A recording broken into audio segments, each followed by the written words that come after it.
Well, good afternoon, everybody. I see that everyone's getting seated for the program. So it's my responsibility to welcome everyone to what is the 733rd meeting of the Economic Club of New York. I'm John Williams. I'm the President and CEO of Federal Reserve Bank of New York, and I'm the chair of the club. The Economic Club of New York is known as the nation's leading nonpartisan forum for discussions on a wide range of issues, economic, social, and political. More than 1,000 prominent guest speakers have appeared before the club over the past century, and we've established a strong tradition of excellence. In 2020, the club launched its DEI programming, and it continues today. And we're not doing this work alone, and would like to give special thanks to our corporate partners, that's BlackRock, MasterCard, PayPal, S&P Global, and Taconic Capital, as well as to the many members of the club and speakers and subject matter experts that are now and will be engaged in this work. I'd like to extend a warm welcome to the students from Columbia Business School, Rutgers University, and University of Pennsylvania, who are joining us virtually today, as well as members of our largest ever class of 2023 fellows, a select group of diverse rising next-gen business thought leaders. And as a reminder, applications for our 2024 fellows program are now available on the club's website. It's my honor today to welcome our guest of honor, Erika James. Erika became the dean of the Wharton School in 2020, right at the beginning of the COVID pandemic. She's trained as an organizational psychologist and a leading expert on crisis leadership, workplace diversity, and management strategy. Prior to her appointment at Wharton, Erika was the John H. Harlan Dean at Emory University's Goizueta Business School from 2014 to 2020, an award-winning educator, accomplished consultant, and innovative researcher. She's paved the way for women in leadership, both in education and in corporate America. Erika has been instrumental in developing groundbreaking executive education programs, including the Women's Leadership Program at the University of Virginia's Darden School. And she's widely recognized as one of the most powerful and influential women in business and education by Barron's, Black Enterprise, and Ebony. In addition to her academic responsibilities, Erika now is a board member of Morgan Stanley, the Philadelphia Orchestra, and Kimmel Center, and several organizations aligned with her passions for education and advancing women in business. Additionally, she serves as an advisory board member to Tsinghua University School of Economics and Management and is executive board member to the Indian School of Business. Erika holds a PhD and master's degree in organizational psychology from the University of Michigan, as well as a bachelor's degree in psychology from Pomona College and the Claremont Colleges out in California. So the format today will be a conversation, and I'm very pleased to be able to moderate this. We'll be taking questions at the end of our moderated discussion from those in the room towards the end of the hour. Now, as a reminder, this conversation is on the record, and we do have media online or in the room. So without further ado, please join me in welcoming Erika to the stage. I thought you were going to do the short version of the bio. That was the full thing. Okay. Well, there's a lot to cover. I think that was the shorter version. So we've got a lot to cover now because we've been thinking about all the various topics as a dean of a leading business school and everything that's happening. But let's go back a little time. You said you started, I think, in June of 2020 or July 1, 2020. July 21. Okay. So a lot's happened in the past 3.5 years. So let's start with how COVID and remote online education. That seems like 5 crises ago, but now actually, but yes, start with COVID. We could compare how many crises we've been dealing with. So tell me how that's changed education, especially from your vantage point, and how do you think that changes your thinking about what successful education will be like in the future? Mm-hmm.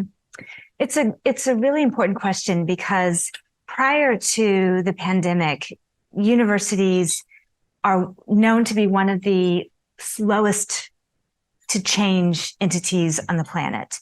The institutions that have been around for hundreds of years still sort of operate in the same way and with the same protocols and the same systems and the same practices and norms as they have had for the past 200 years. So for something so significant to be able to encourage universities, academic institutions to change on a dime, which is what we had to do during the pandemic, that's a really significant event. And so one of the first and easiest change, and it wasn't easy change, but one of the first changes that has stayed with many academic institutions is the ability to put our content online and to be able to engage with students in a virtual format using technology, et cetera. So prior to the pandemic, that would have been seen as a crazy innovation. And a week into the pandemic, it was standard operating procedure. So to think now, fast forward 2 or 3 years, where are we? We're in a very different place academically. So there are some schools and colleges that are struggling during this period of time because the resource base has changed. It was starting to change. Pandemic expedited that change, and they're struggling. And so we're seeing a lot of consolidation of colleges and universities. We're seeing schools go out of business, if you will. But then you see schools like the University of Pennsylvania's of the world and other sort of well-resourced and long legacy organizations for whom they're doing things differently, but they still have the opportunity to continue status quo. Like we still have our residential programs, and now we're able to have greater access and reach because we've invested in technology that allows us to reach people from around the world, reach people of different ages, all of those things. So I think different universities are experiencing the impact of the pandemic differently. And Penn and places like it are in a reasonably comfortable position to do the traditional way of educating, but also leverage the technologies that create new opportunities for engagement. So do you think, I mean, from your vantage point at Wharton, one of the most renowned institutions. I'm sorry, you said the most renowned business institutions, right? That's what I thought I heard you say. The most. Okay. So let me go back to kind of the value proposition of the MBA or the executive education programs. These are obviously big parts of your program and other business schools. You talked about some of the challenges other institutions have, and you said, well, you're well positioned in that. But has the value proposition changed, and how do you change what you do to fulfill that? So one of the questions that I was asked most frequently when I first assumed the leadership at Wharton was, what does the value of the MBA still exist? And why is that an important degree to have? And at first, when I heard that question, the first few times I dismissed it, like, that's crazy talk. But the more I was asked that, the more I started to understand why people were asking that. And it's not just business education, it's higher education in general that is really being threatened, or at least people are questioning the value proposition. So as a business educator, the thing that I think is most valuable that people understand is that for any great society, business and commerce is at the core of it. And if we don't fully understand and appreciate the role and the value that commerce and business plays in the development and sustaining of economies and of societies, then I think we're a fundamentally different world. So it's important to set that as the foundation for the value proposition, why it's important. Then I think also if you look at the individual, there are some people, way too many people in this country and around the world who don't have an understanding of how resources and how money influences everything, including their own personal financial situation. And if we talk about wanting to create opportunities for wealth generation, if you don't have a grounding in how that happens, then you're going to continue to be sort of at the bottom of the pyramid. So I think business education in particular is absolutely vital. I would also say that business education, while we are phenomenal at solving some great challenges and problems, increasingly the complexity of our world demands that we are in collaboration with other academic disciplines. So it's business and technology, or business and engineering, business and medicine, business and the arts. So, and there's a lot of value that business can provide to the nonprofit sector as well. So business in collaboration with other disciplines, I think, is another direction that is continuing to advance the value proposition of how we're creating merit and why it's worthy to pursue business education. It's interesting the way you describe that, because a lot of the work we in the Fed do around community development and creating really healthy and vibrant economies that is exactly what you just said. It's about combining the various aspects. It's not about one versus the other. It's about having all these work together, whether it's in health or business or in the nonprofit sector. So that I think that fits well into a lot of what we've been seeing too in our work. Now you mentioned innovation, and for me personally, before the pandemic, I had not used video calls very much, and then I went through the Skype stage and the Zoom stage, the Teams, the WebEx. So, how do you think about innovation at Wharton and how that's changing education, not only today but into the future? So innovation is one of the 3 pillars of the strategic plan that we've put in place over the last few years. And for me, it's not only how we deliver our education, how do we innovate in that, leveraging the investments in technology that I just described, but it's also what is the content? And we need to be as innovative in what we're teaching as we were in how we're teaching it. And so the what is a lot around the collaboration and finding ways to partner with other disciplines to solve creatively new problems. The what is recognizing that, and I know we're going to get to questions probably on AI and machine learning, et cetera, but it really is, how do we bring that into the curriculum in new and interesting ways to prepare the next generation of people who are going to be working for all the firms and places that you're a part of. And the what is, so Wharton's legacy is largely in the world of finance. But as I've said to our faculty, if we pull out the case studies that we taught 20 years ago around financial markets and Citibank, for example, that world has changed. And so it really is thinking, even in something that we know best, how is that field? How is that discipline? How is that sector changing? And how do we make sure that we're putting into our curriculum all of the new ways in which the sector is changing? So financial technology, for example, is one of the things that we're investing in to make sure that we are consistently on top of the new ways in which commerce is right. And you see this everywhere, right? With whether it's fintechs, where you think of digital assets and all the different innovation that's happening in the world of finance and things. I mean, one thing that, when I briefly taught at another graduate school of business, one thing that came up very loud and clear is the value of being around the other students. One person said that, John, they're not here to see you. They're here to learn from each other. And maybe I'm the one who's just providing the content around that. Has that been challenged in the kind of, as we've gone to more hybrid models? And you mentioned, there's a kind of like with the club, we can bring people from all around the world, but a little bit less of that in the room experience. Or how do you think about that? So what I've observed is that motivated young people have a lot of ingenuity. Mm-hmm. And so there are real advantages to having a hybrid educational experience. For example, it serves the flexibility that they need. It serves those kinds of things. But they also recognize the value in being together in some kind of setting, face to face. And so they have been remarkably creative in finding ways to build and sustain relationships, even if they're operating in a largely hybrid or completely virtual format.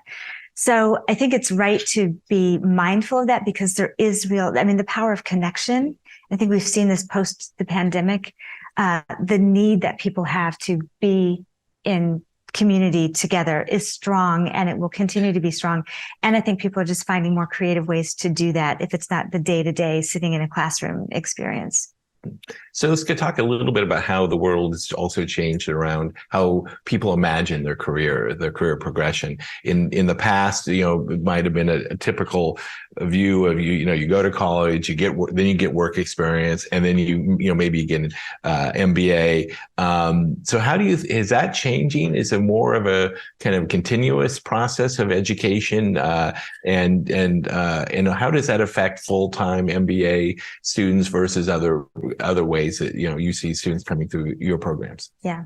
So the need for that model to change, I think, is definitely clear, and we're starting to see around the edges that happening within the context of formal education, particularly higher education. as you advance in your careers and you become more exposed to new areas of content that you need to know in order to continue to advance and meet the needs of your organization, the need for education to come back into your life is growing considerably. And so schools like Wharton and probably that other school that you were referring to are very intentional.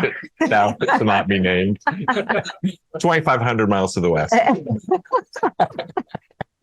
We've been very intentional to make sure that we are providing education for the lifespan. So at Wharton, for example, we have a significant exposure to young people, younger than like pre-college age students. So we have a global youth program that serves thousands of people in residence during the summer, but then tens of thousands of people virtually around the world.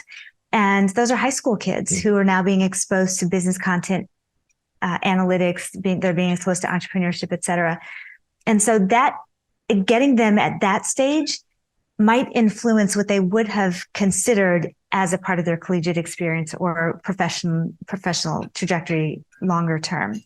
At the opposite end, we are meeting with executives who are 40 and 50 years old, and they're realizing You mean the very young, who are realizing that the work that they need to do in order to advance their organizations is fundamentally different than what they learned when they were in school 20 or 30 years ago. And so there has to be opportunities for them to re-engage with faculty and with the thought leadership that's coming out of higher education so that they can be prepared for that next segment of their personal career journeys. So we think about all those changes and everything you've seen not only at Wharton but before. What is it that you feel it's really important to hold on to? Like, what are the pieces that aren't changing that you want to make sure that you preserve this kind of core strengths that even as you think about all these other things, you don't want to lose that? So this will sound flippant, but I don't intend to be. But it really is the excellence that exists in higher education, in academic institutions where you have faculty and others who have devoted their lives to creating the next generation of leaders and learners. And there's an excellence and a passion and a commitment to that absolutely has not, and I can't imagine will change, because that's a calling for many people. And then I will say more specifically within the Wharton context, one of the things that we pride ourselves on is that we are a very analytically focused business school. And we're not just going to teach things because it's the topic du jour, but we're going to look at it analytically and empirically and say how we teach this. It's about helping our students understand how to make decisions in this new topic, how to read and interpret the data and information in this new topic. For example, we have a new program in ESG. And despite all the backlash that we're seeing in ESG right now, the fact that every company is dealing with regulators who are asking them to measure particular things means that our students need to be prepared to understand how to do that. We're not training the next generation of sustainability officers, but we are training the next generation of decision makers in all of these industries for whom matters of the climate or matters of governance or matters of social concerns are everywhere in the organizations that they're going to be a part of. So that focus on the empirical validation and the analysis associated with the content is something I think that Wharton prides itself on that will not change. Absolutely. Okay. So last question on kind of, how things are changing and the focus. So you've just launched this new global hybrid MBA. So that's a big new initiative. Talk a little bit about that. How's that going? And why was this kind of the thing to do, and why is that important for Wharton? So going back to one of your first questions with respect to the pandemic, at that time in 2020 and 21, we had to make significant investments in technology just to deliver to the current population base. And when 2 years later, we reflected on what did we learn from having gone through that, and how can we leverage this technology, because we're not going to make all of our classes hybrid. So what do we do with this technology and with the new investment that we made in our faculty? And one of the things that we observed was some students actually preferred the online experience. Women students preferred it because they felt that it leveled the playing field in the classroom. Students who had commitments outside of their work experience preferred it because it created a level of flexibility. And we thought there are probably many more people around the world for whom this format will help create an opportunity for them to engage with Wharton that they would not have had otherwise. And so we launched the global MBA. It's the global executive MBA format, which means we have a degree program that from people, I think there are 37 countries, people from 37 countries represented taking these classes together, largely virtual. We've created some in residence experiences all over the world so that they can meet with their faculty in India or in Sao Paulo or in London, for example, but on a periodic basis so that they don't have to stop their life and stop working in order to achieve this degree.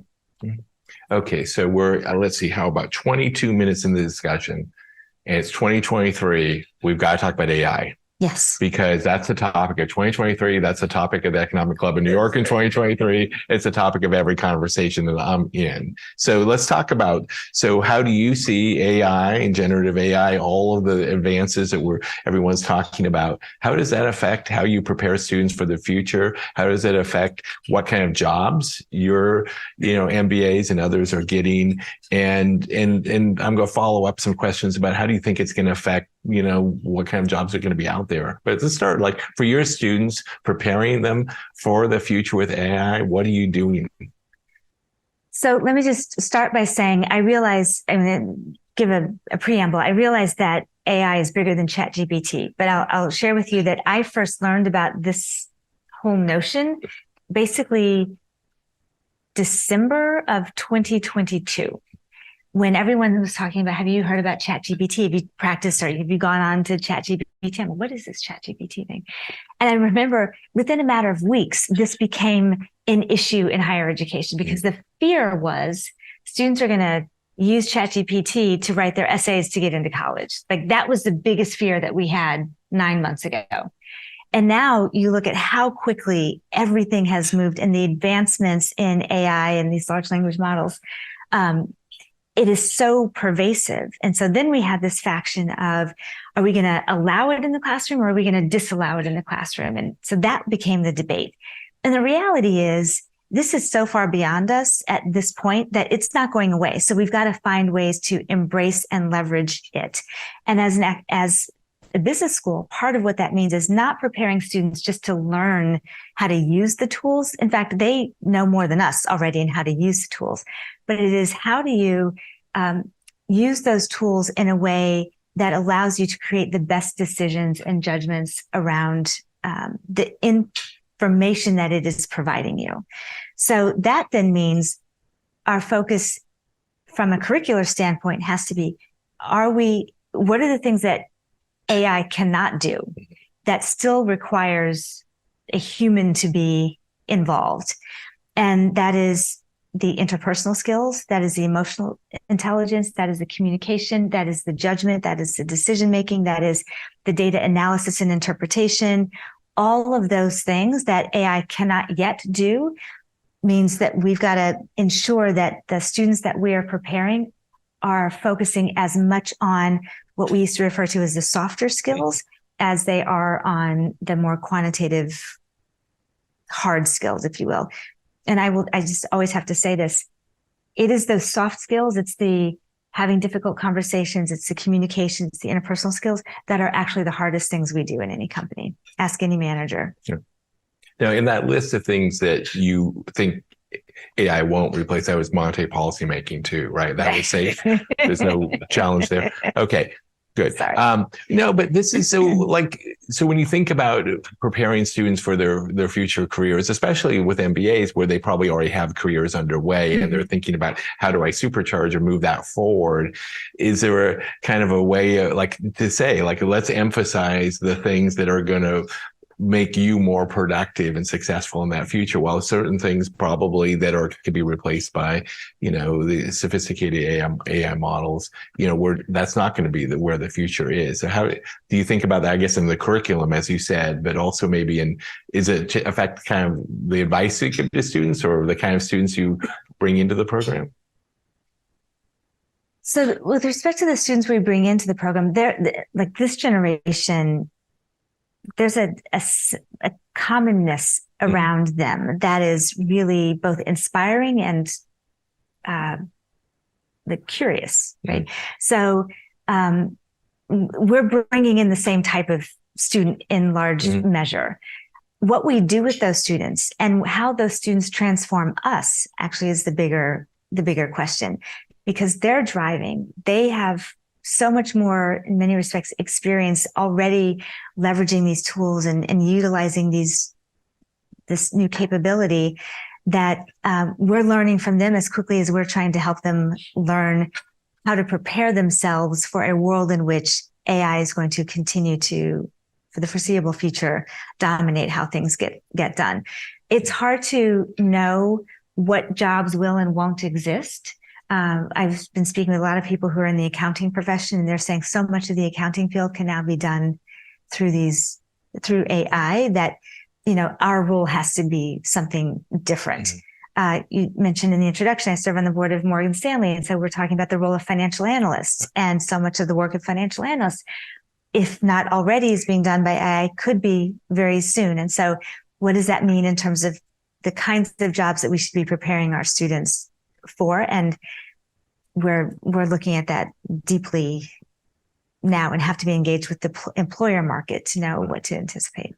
So I think, for my organization, and I think for many in this room, we need people who both have really strong analytical capabilities, as you described. And Wharton, of course, is famous for that. But you mentioned all the other softer skills, the EQ, the leadership communication, and I was add to that, ability to deal with crises. So how do you think about making? I guess I'm asking the same question again. You want to have that mixture of both the analytical skills, and as an employer and as someone here in New York City, I need someone with those, but who also has the ability to lead, to deal with a crisis, manage people, and really have those difficult conversations as a manager. Yeah.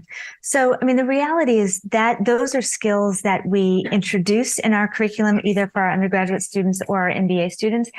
But the reality is that you also begin to master those skills over time. Like you don't come out of the bat as a newly minted MBA student and become an effective crisis manager. It takes exposure. It takes learning lessons the hard way to understand what works and what doesn't work, even when you have the foundation of what has been delivered in the classroom. So it helps to have that foundation. It helps to be exposed to leadership issues and leadership challenges. And we invest a lot in our curriculum to give students some of those practical ways of gaining that knowledge and that experience. And there's also no substitute for real world, having gone through it and learning things the hard way, having failed and been resilient from that failure. Absolutely. So let's talk a little bit more about you and your leadership journey. So what inspires you? What keeps you going? Here's a question I ask anyone I interview. Okay, so I'm not interviewing you, obviously, but the question I ask everybody is like, when the alarm goes off in the morning and you think about the day ahead, what gets you to jump out of bed, run an office? I'm so excited about today. That's the question I always think about, because that's the way almost almost every day feels to me. So what inspires you? What gets you going and excited about the day ahead? So before we started, I was talking with some folks, and I said this was not the career path that I set out for myself. I had no expectation when I was 10 years old that I was going to be a faculty member, a professor, doing research, and then much less the dean of the Wharton School.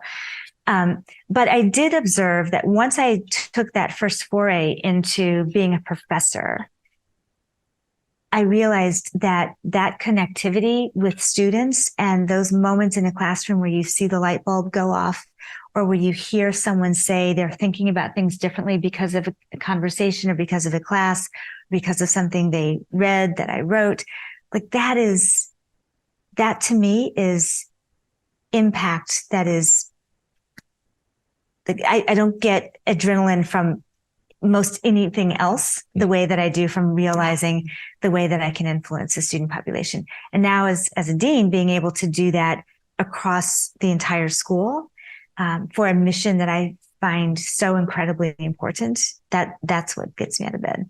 So you got, I'm guessing, I haven't looked specifically at what the faculty at Wharton are, but I'm guessing I know for a fact you have economists, you have accountants, you have a lot of people who are psychologists, sociologists, anthropologists, healthcare workers, all of those. So you've got a wide range of fields and expertise and leading experts in the world. So your background is in psychology and organizational psychology. How does that help you, or to lead that diverse group? And I'm guessing pretty strong-willed and opinionated faculty and others at the school. Very true. I had a student ask me this question last week, and I said, you're running a business school, and yet you have a degree in psychology. How does that work?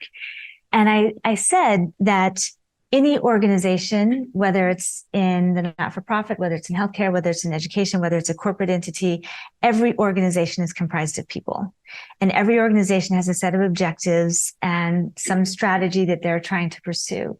But it's not a single individual who's going to get their organization to the promised land. You have to understand the people, because it's the people that are going to advance and move the organization in the direction that you want it to go. And so the fact that I am a psychologist and I understand organizational psychology, so the psychology of people and the psychology of organizations, that then gives me a significant number of tools in my quiver to be able to provide to pull on different levers to get people to align themselves around a direction, to build a culture, because it's culture that drives outcomes, that allows me to understand how to incentivize and provide the kinds of rewards that will be helpful to people, how to create the relationships that are necessary. Honestly, I can't fathom doing this work without having that deep insight into human behavior, because that ultimately is what allows companies to be successful. So when you think about your own journey as a leader, is there an aha moment or something that, kind of happened that was a major change in how you saw yourself or how you saw your role along the way? I bet you the answer is there's several, but you want to share? There's several, but there's one in particular. So I'd been teaching for, I don't know, maybe 10 years at that point at the Darden Business School at the University of Virginia. And I was ready for a change. I'd never had a sabbatical or anything. So I had an opportunity to go visit a school in the Northeast and and teach there for a year. And I just liked the exposure to something different. Although I was very reticent because there was such a reputation around that particular school about the aggressiveness of the students and what it was going to be like for me coming into that environment. And so it was 2008. Wow. And it was the fall of 2008 when I'm starting it the first time. And I remember that first week of classes going in, and I'm teaching a class called Power and Leadership. And I'm very anxious. So I come into the classroom with all of my armor, like I'm ready for you students. And by the second class, you all know what happened in the fall of 2008, right? The economic world changed dramatically and Lehman had fallen. And then it was just one after another after another.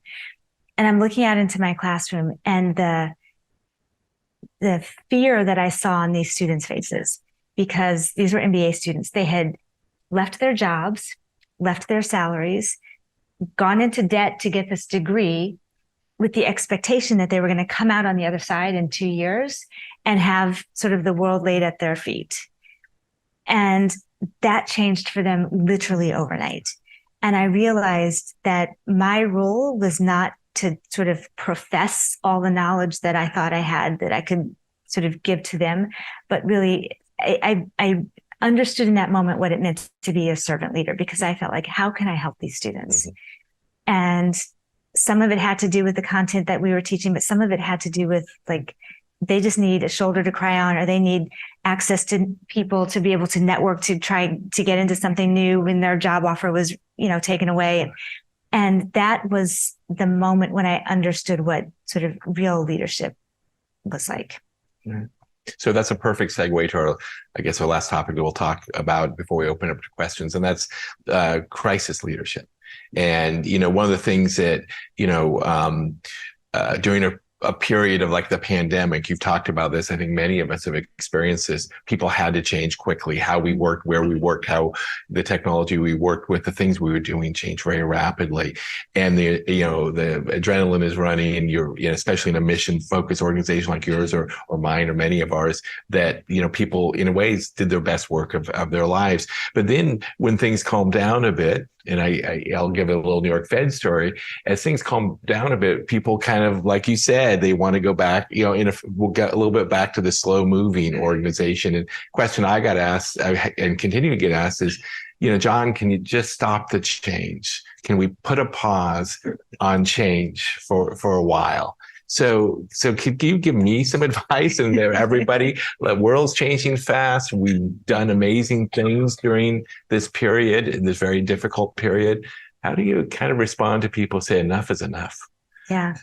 So I'll give you two responses in terms of how I think about this. One is, when you go through something as severe as like the pandemic, like, people are tired and they do need a break, and we have to listen to them, and we have to hear and understand that the reserve tank has been depleted.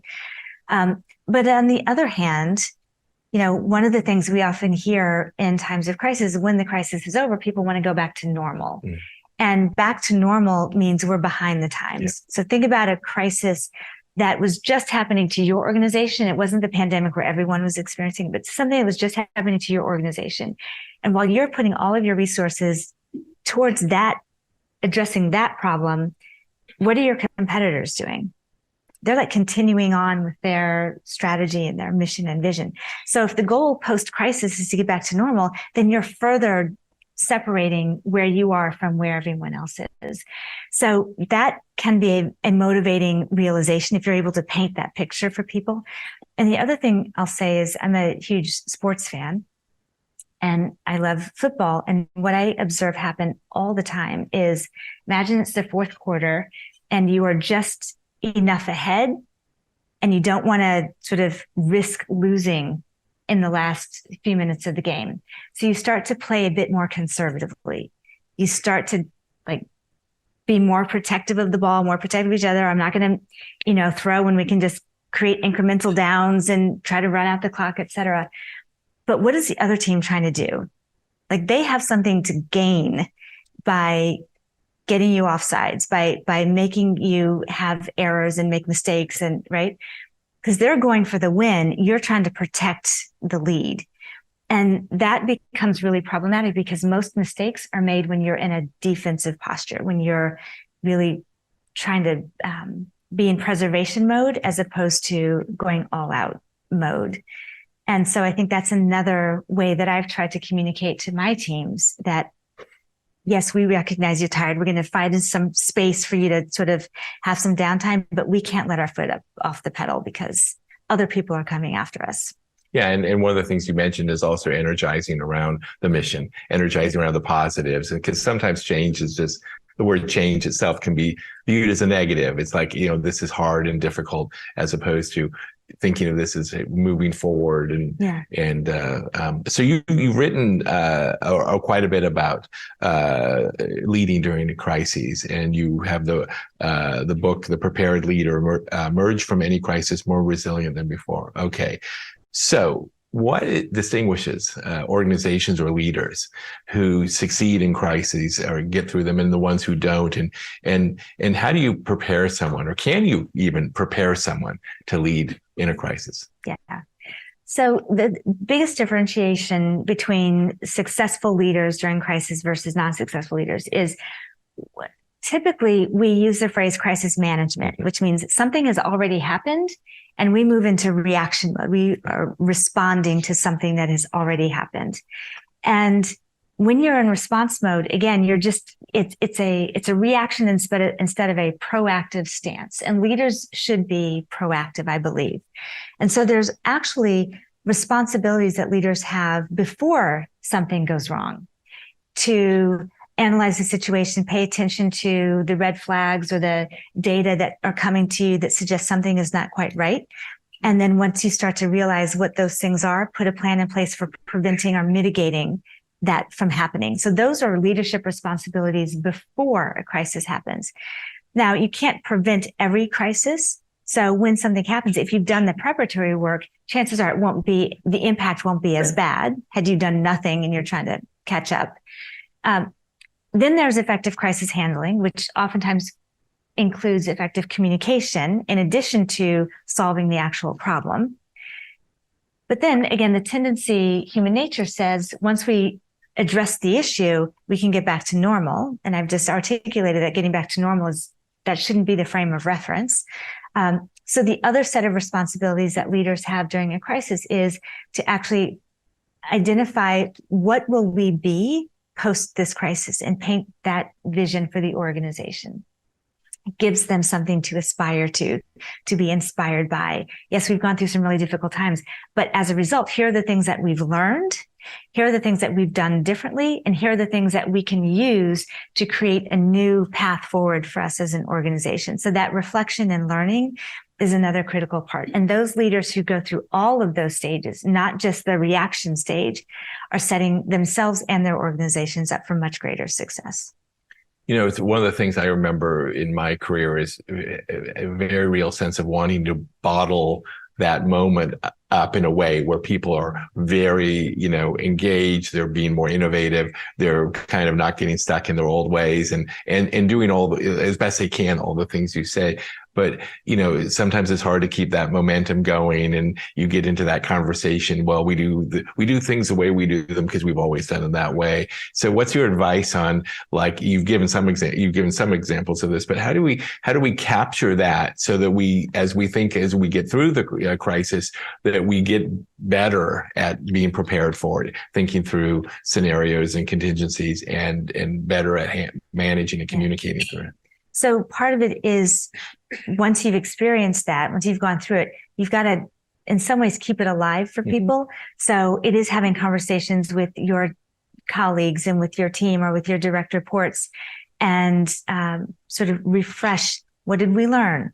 How do we use those learnings for the next time? What do we anticipate the next time being? How are we different now than we were before? And how do we keep using the new changes that have been put into the organization to our benefit? And then also, oftentimes, it helps to also have not necessarily another external threat, but, use the competition as that motivation, right?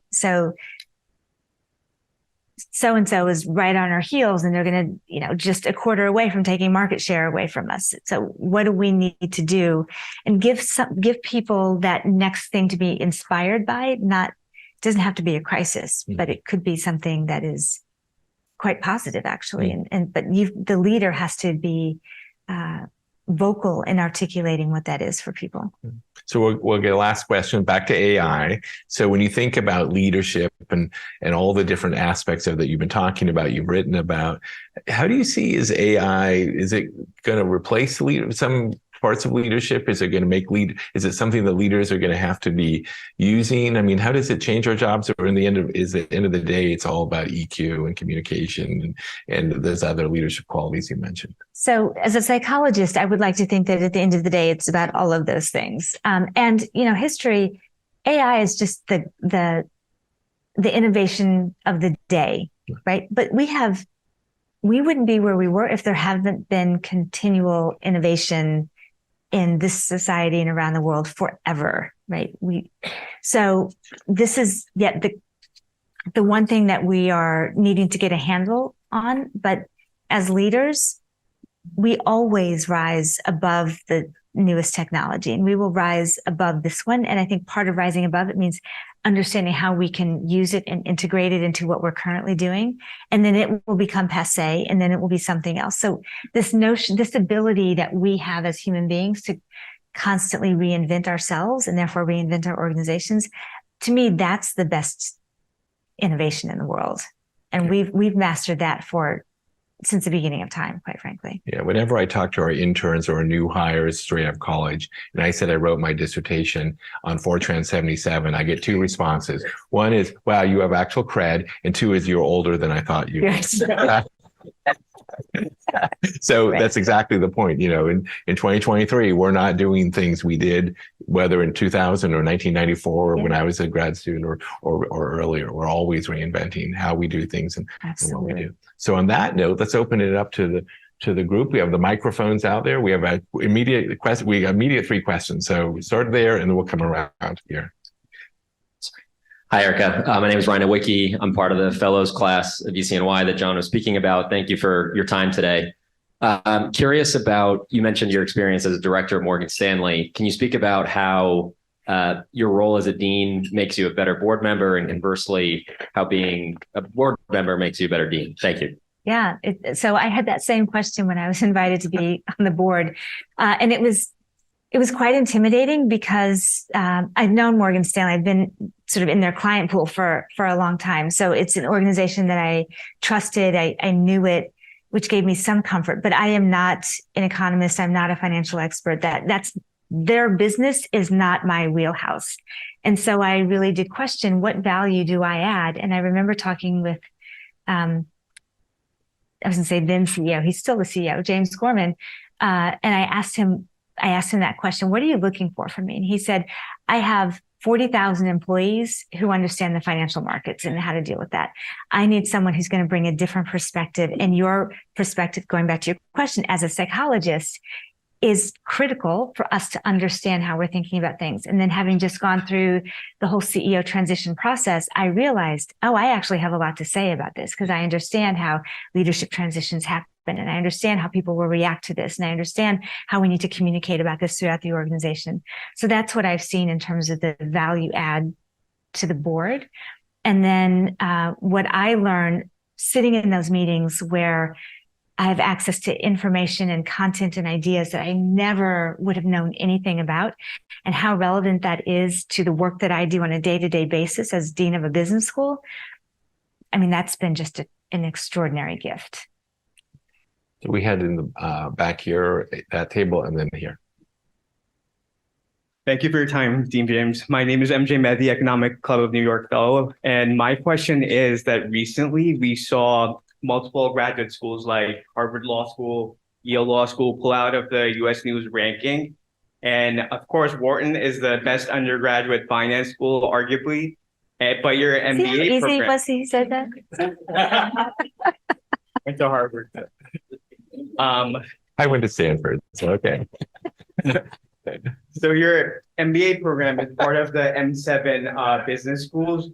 So my question is, do you put much stock into the rankings, whether it's US News or Times Higher Education or Financial Times, or is it an afterthought? Like, is it something that's on your radar that you think about? Yeah. So every dean will tell you that rankings are the bane of our existence, right? We have to care about them because our constituents care about them. Our alumni population want to see us ranked at the top all the time. And if we're not, then I have to answer to them for that. So prospective students oftentimes start the list of which schools am I going to apply to by first looking at the rankings and seeing which schools are where, et cetera. So those are two important populations for us. And if they're paying attention to the rankings, then of course, I have to pay attention to those rankings. The reality also is that rankings are an outlet to sell papers or magazines or whatever the source is. And the measures change pretty dramatically year to year, or every 2 or 3 or 4 years, because they need to keep the list fresh and they need to measure different things. And things are happening in the world that they want business schools to be held accountable for, et cetera. So their ability to change what they measure year to year is faster than our ability as schools or universities to change. So, and they don't oftentimes measure the things that are the values associated with our schools. So we're not driven by the rankings. We don't all of a sudden change things because the rankings are now measuring something else. But we have to pay attention to them. And my view is if we are operating with excellence in every facet of what we do, then we'll appear where we're supposed to appear. And I think most of my dean colleagues would say the same thing. Terrific. So we had 2 questions at this table. We could go in order. Yeah. Hi, Thank you so much for being such a champion for women in academia and also with the student in the workplace. So I am going to throw you a bit of a curveball. It's not going to be the topics that have been discussed here. UPenn has been in the spotlight for an overwhelming amount of anti-Semitism and pro-terror support. This began well in advance of October 7th. Your university has hosted known anti-Semites on campus. Students at Wharton and all over are currently facing calls for a Jewish genocide, and the institution is losing major donors. What are you and your colleagues doing to combat these atrocities? Yeah, thank you for that question. This is a really difficult period of time, both at the University of Pennsylvania and, as you alluded, sort of around the world. For us, it started prior to the attacks in the Middle East. And I think the thing that has been most difficult for Penn is that it has been for so long seen as a school that was very committed to Jewish students. And for that belief to have changed, the perception of that to have changed has been, I think, part of what has sort of fostered the attention that Penn is getting right now. So what are we doing? There are a number of, first and foremost, in this climate that we're seeing right now, the safety and security of our students and our faculty and our staff is absolutely paramount. So working with campus police, working with all sorts of resources within the university population and within the city of Philadelphia, that has to be our number one priority. Second, understanding what the needs are that our students have and our faculty and our staff have, so that we can better understand how to support them in this particular time, to allow them the sense of safety that they can do what they came there to do, which is study and get their degree, but also create a community of support around them. Those are, that's sort of the second big priority that we have. I don't experience my colleagues, for example, within the university as anti-Semitic, but I recognize that many of the activities that are happening right now would lead to that impression. And it's our responsibility to repair those relationships. It's our responsibility to address the backlash from the donors. It's our responsibility to address the reputational damage that is happening. And we're working to do that. I'm working to do that within the area of control that I have, which is the Wharton School. And I know my colleagues around the university are working on those three areas as well. So time for one last question, I'm afraid. Erika, Lynn Coughlin, thank you for your comments today. They've been wonderfully inspirational.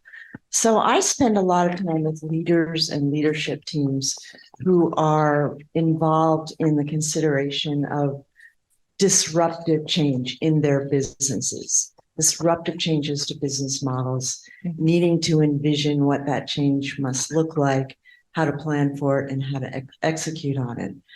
In a world where there's a lot of research, as I'm sure you're probably familiar, that shows that there's one recent McKinsey study, I think, that showed that 80% of Fortune 500 companies had gone through at least one major business model related change or attempted it in the last 3 years. 70% of them fail.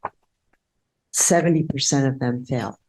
That brings us to for me, and I'm really interested to hear your thoughts about the profile of a great change leader in the 21st century and how it is that you're working to inculcate values and skills to your students in the program that position them to be great change makers. So one of the key things that I think we do really well is to ensure that our students are exposed to as much practical knowledge as possible. And so the focus that we've had for several years, decades, on experiential learning to put them in positions of understanding how they personally respond to disruptive forces, because unless you understand your personal impact, the personal impact that disruption has on you, you can't be an effective leader. There's some self-awareness building there.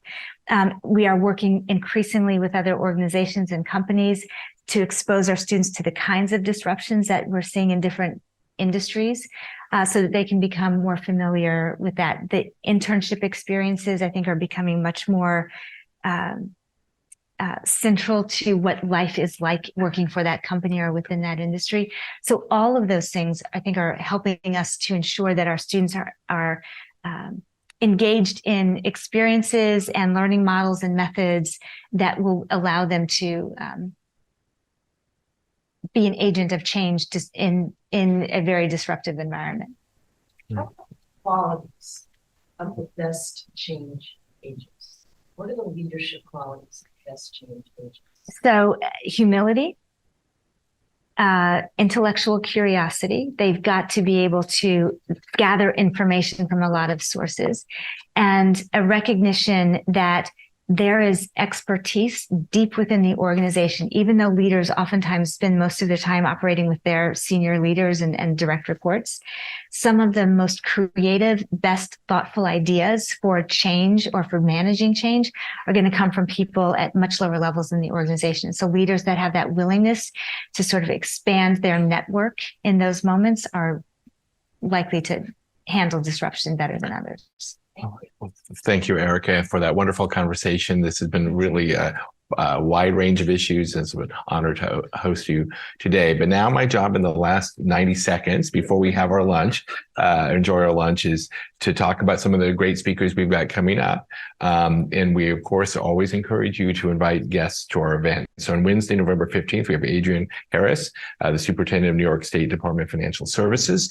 November 27th, we have Governor David Petraeus, former director of the CIA, in conversation with Marie-José Kravis. On November 30th, we've got a webinar with our club trustee, Bill Lewis of Apollo. And then turning to December, that's just November. In December on the 7th, we've got a dinner honoring Bill Gates with the Peter G. Peterson Leadership Excellence Award, and a luncheon on December 11th with Brad Jacobs, the chair of XPO Logistics, followed by our member holiday party that evening. Last, I'd like to take a moment to recognize the 368 members of the Centennial Society who are joining us today, as their contributions continue to be a really critical backbone of support for the club. So thank you, all of you who attended virtually today, for those of you in the room. Thank you very much.